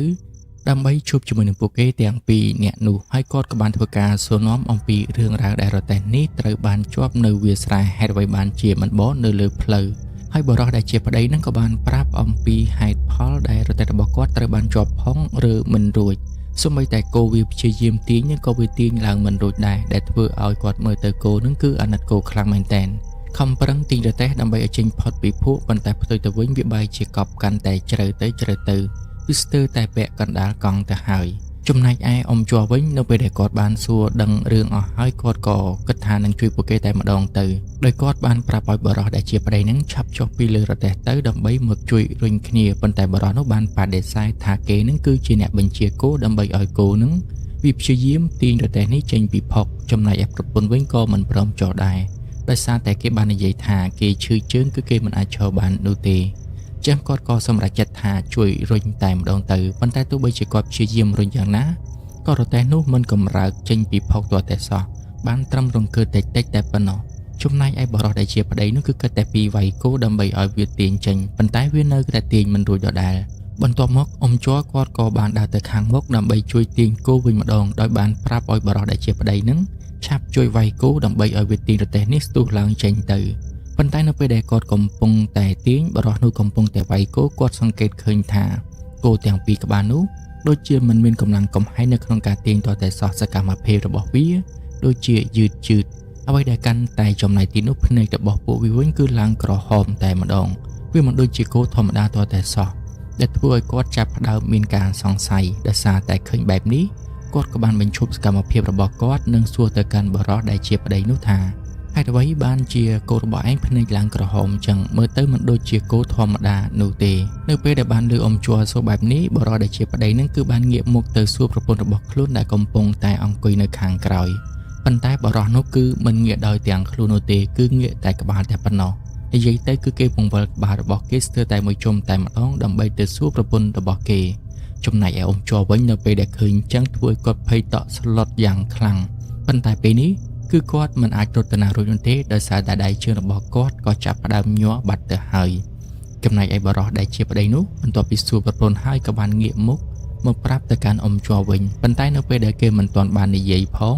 ស្រាប់តែក្បាលរបស់គេបែរជាត្រូវបានជ្រុះធ្លាក់ចេញពីដងខ្លួនរបស់គេភ្លាមនៅពេលដែលឃើញបែបនេះទើបអ៊ំជ័រដឹងថាការពិតទៅ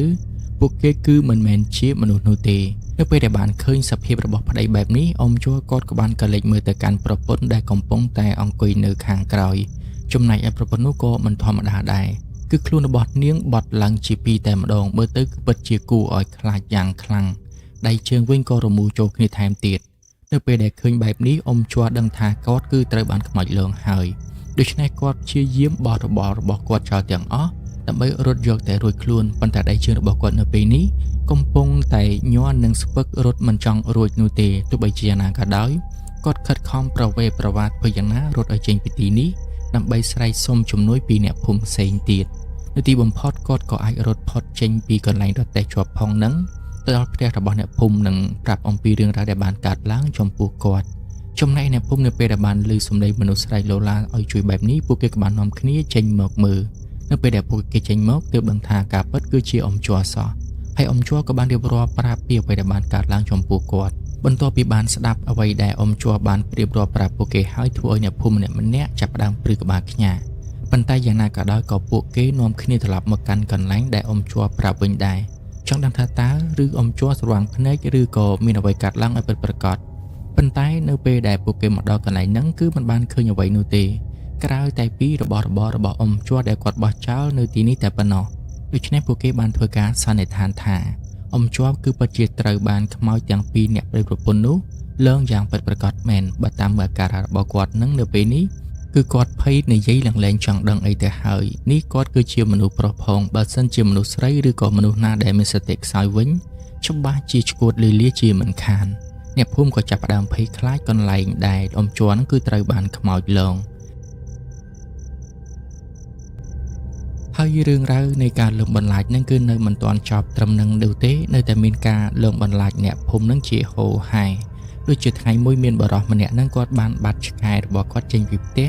តាំងពីថ្ងៃមកម្លេះរហូតដល់ល្ងាចក៏មិនទាន់ឃើញវាត្រឡប់មកផ្ទះវិញដែរដោយសារតែឆ្កែនោះគឺជាឆ្កែសំណប់ចិត្តកូនស្រីរបស់គាត់អញ្ចឹងហើយបានជាគាត់ព្យាយាមតាមស្វែងរកវាឡើងពេញភូមិប៉ុន្តែទោះបីជាគាត់ព្យាយាមស្វែងរកវាយ៉ាងណាក៏ដោយក៏រកវាមិនឃើញទាល់តែសោះហើយនៅពេលដែលគាត់ធ្វើការសួរនាំទៅកាន់គេទៅស្រាប់តែមានអ្នកភូមិម្នាក់បានប្រាប់ថាគេបានឃើញមានឆ្កែមួយក្បាលនៅឯចុងភូមិឯណោះមិនដឹងថាជាឆ្កែរបស់អ្នកណាទេពូសាកទៅមើលក៏លើថាជាឆ្កែរបស់ពូនៅពេលដែលលើបែបនេះគាត់ក៏បានប្រញាប់ចេញមកទាំងយប់តែម្ដងម៉ោងប្រមាណជាងគឺ8យប់នឹងឯងគាត់បានចេញមកតាមអ្វីដែលគេបានប្រាប់អំពីទីតាំងនោះនៅពេលដែលគាត់មកដល់ចុងភូមិគឺពិតជាបានឃើញមានឆ្កែមួយក្បាលពិតមែនប៉ុន្តែគាត់មើលមិនសូវជាច្បាស់នោះទេដោយសារតែគាត់នឹងគឺមើលរៀងឆ្ងាយពេកនៅពេលដែលគាត់ព្យាយាមចូលមកជិតវាចេះតែរត់ទៅកាន់តែឆ្ងាយទៅរហូតមកដល់លើផ្លូវតែម្ដងហើយនៅពេលដែលគាត់មកតាមវាក៏បានឈប់នៅក្រោមដើមថ្នោតបីដើមគឺជាកន្លែងកើតហេតុដែលប្តីប្រពន្ធទាំងពីរនាក់នោះគឺត្រូវបានរន្ទះបាញ់ស្លាប់នឹងឯងប៉ុន្តែគាត់មិនបានខ្វល់ឬក៏ចាប់អារម្មណ៍ចំពោះរឿងនេះនោះទេគឺគាត់ខ្វល់តែរឿងឆ្កែរបស់គាត់តែប៉ុណ្ណោះគឺគាត់បានប្រញាប់ចូលទៅយកឆ្កែរបស់គាត់មកវិញប៉ុន្តែនៅពេលដែលគាត់ធ្វើដំណើរចូលទៅកាន់តែចិត្តទៅគាត់មានអារម្មណ៍ថាសត្វឆ្កែមួយក្បាលនោះបែរជាកាន់តែរីកមាឌធំទៅធ្វើឲ្យគាត់ចាប់ផ្ដើមមានអារម្មណ៍ចម្លែកប៉ុន្តែគាត់គិតថាប្រហែលជាគាត់ព្រិលភ្នែកនោះទេដូច្នេះគាត់បានញីភ្នែករបស់គាត់និងមើលវាម្ដងទៀតប៉ុន្តែនៅពេលដែលគាត់ញីភ្នែកមើលម្ដងទៀតឃើញថាឆ្កែនោះរីកមាឌកាន់តែធំទៅហើយគឺឡើងប៉ិនសត្វគោតែម្ដងមិនត្រឹមតែប៉ុណ្ណោះវាបានងាកមុខមើលមកកាន់គាត់ថែមទៀតគឺភ្នែករបស់វាឡើងក្រហមគ្រាន់តែឃើញបែបនេះធ្វើឲ្យគាត់ភ័យខ្លាំងមែនទែនគាត់បានប្រញាប់រត់ត្រឡប់ចូលទៅក្នុងភូមិវិញព្រោះឯគាត់ដឹងថានេះគឺមិនមែនជាឆ្កែរបស់គាត់នោះទេគាត់ច្បាស់ជាត្រូវខ្មោចលងជាមិនខានហើយចាប់តាំងពីពេលហ្នឹងមកអ្នកភូមិគឺមានការខ្លាចរអាគ្រប់គ្នាហើយរឿងរ៉ាវនៃការលងបន្លាចនេះផងដែរអ្នកភូមិណាក៏បានដឹងដែររហូតដឹងដល់មីងច្រឹបថែមទៀត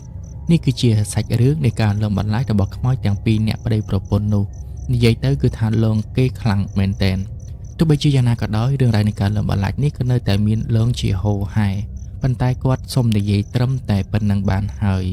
ចំណែកឯអ្នកភូមិបន្ទាប់ពីបានស្ដាប់នៅរឿងរ៉ាវដែលមីងច្រឹបគាត់បានរៀបរាប់ប្រាប់ហើយធ្វើឲ្យគ្រប់គ្នាមានអារម្មណ៍ថាខ្លាចឡើងព្រឺក្បាលតែម្ដងសំណាងឲ្យដែលពួកគេមិននៅក្នុងភូមិនោះបើមិនចឹងនោះទេពួកគេក៏ត្រូវបានខ្មោចលងឡើងបាត់សក់ដូចគ្នាផងដែរប៉ុន្តែយ៉ាងណាក៏ដោយក៏ពួកគេគ្មានការងារអ្វីត្រូវទៅកាន់ភូមិនឹងដែរប៉ុន្តែវាសួយត្រង់នេសាទគេបែរជាទៅឆ្លោះកង្កែបឆ្លោះត្រីនៅម្ដុំនោះរហូតដល់ឆ្លងទៅដល់ព្រំដែនភូមិមួយទៀតដែលជាហេតុធ្វើឲ្យគាត់នឹងចូលទៅដល់កន្លែងដែលប្តីប្រពន្ធទាំងពីរអ្នកនោះស្លាប់ហើយក៏ត្រូវបានខ្មោចទាំងពីរអ្នកប្តីប្រពន្ធនឹងលងបន្លាចតែម្ដងទៅហើយអ្នកភូមិគិតថាទោះបីជាខ្មោចនោះវាកាយសាហាវយ៉ាងណាក៏ដោយប៉ុន្តែបើសិនជាយើងមិនទៅក្បែរកន្លែងវានោះទេវាក៏មិនធ្វើការលងបន្លាចយើងដែរហើយសាច់រឿងមួយនេះវាក៏ត្រូវបានចប់ត្រឹមតែប៉ុណ្្នឹងឯងអេដមីនក៏សូមអរគុណដល់អ្នកទាំងអស់គ្នាដែលបានតាមដានស្ដាប់នៅសាច់រឿងមួយនេះតាំងពីដើមរហូតដល់ចប់